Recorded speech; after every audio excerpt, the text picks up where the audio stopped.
Assalamualaikum warahmatullahi wabarakatuh. Alhamdulillah ketemu lagi dengan Teras Hati. Saat ini kita akan bahas adalah bagaimana trauma masa lalu ya, yang begitu membekas dalam diri kita. Jadi kalau teman-teman menderita penyakit autoimun ya, itu dari saya baca ya dari data studi Adverse Childhood Experience membuktikan bahwa trauma masa kecil yang tidak teratasi meningkatkan risiko penyakit autoimun dan kanker di masa dewasa hingga 2 kali lipat. Ya, makanya penyakit yang diterima oleh kita ya berupa autoimun tadi itu adalah bukan karena virus, tapi karena luka lama yang belum sembuh. Makanya mari kita bedah bagaimana memori masa lalu itu bisa merusak sistem imun kita. Ya, jadi teman-teman yang dimana Allah Subhanahu Wa Taala, autoimun hingga saat ini pun belum ada obatnya. Justru membingungkan ya. Jadi daya tahan tubuh kita tuh menyerang tubuh kitanya, dan buat saya sebagai seorang yang memperhatikan masalah ini masih belum ketemu tuh polanya seperti apa. Kenapa sampai-sampai daya tahan tubuh kita tuh menyerang diri kita sendiri, imunnya menyerang diri kita sendiri. Kita bingung. Mungkin para dokter yang bisa menjelaskan seperti itu. Tapi yang pasti hingga saat ini belum ada obatnya bisa menyelesaikan kasus-kasus seperti lupus ya, penyakit autoimun itu.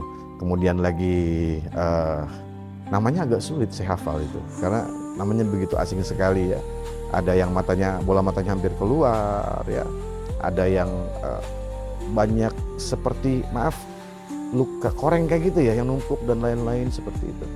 Dan sampai bahkan diabetes itu termasuk autoimun juga. Ternyata penyebabnya adalah trauma masa lalu. Ada beberapa kondisi di mana ketika masa kecil seseorang dalam keadaan yang barangkali saat itu orang tuanya tidak memahami ilmu parenting sejauh apa. Konflik yang berkepanjangan antara ibu dan bapaknya yang sering dia tonton setiap hari yang membuat memorinya itu menyimpan hal tersebut. Dan kalau ingat peristiwa itu dia menangis. Ya. Seolah-olah keberuntungan dalam hidupnya itu tidak ada. Jadi kadangkala dia menangisi takdirnya. Seolah-olah takdir itu jahat buat dia. Seperti itu. Ini sebuah bagaimana cara setan untuk menjuruskan kita itu kufur terhadap nikmat Allah Subhanahu Wa Taala, terhadap takdir. Ya makanya kita menemukan ayat Al-Quran, la tahzan innallaha ma'ana. Jangan sedih, sesungguhnya Allah bersama kita. Bagaimana peristiwa Abu Bakar dan Rasulullah SAW di sebuah gua ya, menghindar dari kejaran orang-orang Quraisy saat itu. Bagaimana kata-kata tersebut Allah cantumkan tuh dalam Al-Quran ya, la tahzan innallaha ma'ana. Karena kesedihan yang berlarut-larut ini yang membuat merusak sistem imun seseorang, yang akhirnya di masa depan qadarullahnya orang tersebut menghidap autoimun ya. Walaupun dari sisi ruqyahnya autoimun itu biasanya memang ada gangguan jenazah mayoritas ya.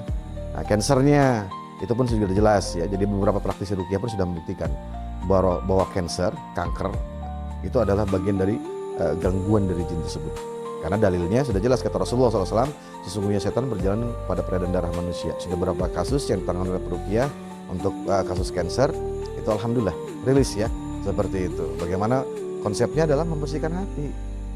Kalau hati nggak dibersihin ya nggak akan sembuh, seperti itu. Maka bagaimana caranya supaya kesedihan tidak berlarut-larut, amarah tidak berlarut-larut, trauma tidak ada? Fahami dulu takdirnya. Tidak ada yang kebetulan dalam kehidupan ini. Semuanya sudah Allah atur seperti itu ya. Bahkan beberapa kasus yang terjadi, ada seorang wanita datang kepada saya dan dia mengatakan, Ustadz, saya lesbian. Setelah saya telusuri dari mana lesbian tersebut muncul, karena trauma masa lalu. Karena pada usia dia sekitar 14 atau 15 tahun dia pernah diperkosa oleh 21 laki-laki.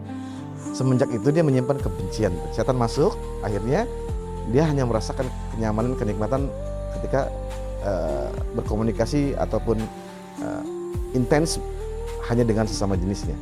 Lihat bagaimana setan berusaha merusak, masuk dari kufurnya seorang manusia terhadap takdir Allah. Karena luar biasa, mengingkari takdir Allah ini bagian dari dosa besar ya, yang akhirnya membinasakan orang tersebut karena ketidakmengertiannya. Maka di channel ini saya akan terus membahas masalah seperti ini, karena prinsipnya kehidupan manusia cuma hanya ada di situ ya. Wallahu a'lam bishawab. Itu saja. Assalamualaikum warahmatullahi wabarakatuh.